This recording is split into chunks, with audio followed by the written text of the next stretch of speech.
Today we're working in a newly planted screen of an arborvitae called Green Giant. This plant has become the premier screening hedging plant pretty much all across the eastern United States. It's an extremely fast-growing hybrid variety of a western arborvitae that is native to the Pacific Northwest and an Asian species of arborvitae. So extremely fast growth.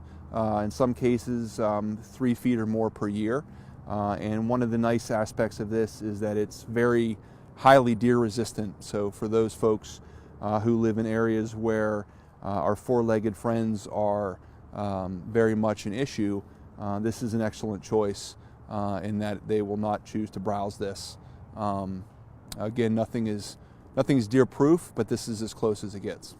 So today we're looking at this new screen, and we want to make sure that we're giving these plants the preferred structure that will make them a long-term resource, and it will ensure long-term functionality as an evergreen screen here at Haskell. So a problem that I see when I look at this plant is that we have multiple leaders, and the preferred habit for this would be one central leader, like a lot of shade trees, one leader with lateral branches coming from that. So here we have a lot of competition happening, and the problem is that as these all grow, they'll grow at equal rates, and then you're one ice storm or snowstorm away from the entire plant being weighed down. They're pretty flexible, but sometimes they just don't come back. So what I would do with this plant is the first step would be to select the tallest, straightest, or most dominant leader, and in this case it's probably this guy right here.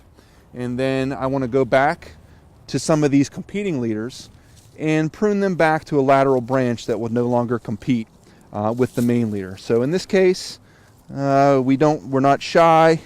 We can kind of go all the way back to the base. There's really too much happening here. So we'll take him out. We'll go to the next step where we have this is our second problem. We'll go all the way down to the base, and we'll find a good spot where it diverges, and we'll take that. So we've removed a good portion of this plant. Don't be shy though. This is a very athletic, as I would say, plant. It's going to bounce right back from this, and it'll be better in the long run. So I would come up to this where we have a potential for a competing leader, and I would take that back to a lateral right about here, and it will continue to grow out in that direction. And I would do much the same here, and I would remove that right there. So in a few snips, we've really made for a better long-term structure in this plant. We've kind of set it straight on who's in charge. This main leader is in charge, and that will dictate the growth in the future. And then all the lower branching will fall into place and create a plant with a central leader and a nice, dense pyramidal habit. I'm Jason Vail, Director of Horticulture here at the Trustees. Thank you very much for joining us today. And tune in next time for more horticultural tips and techniques from the Trustees Horticulture team.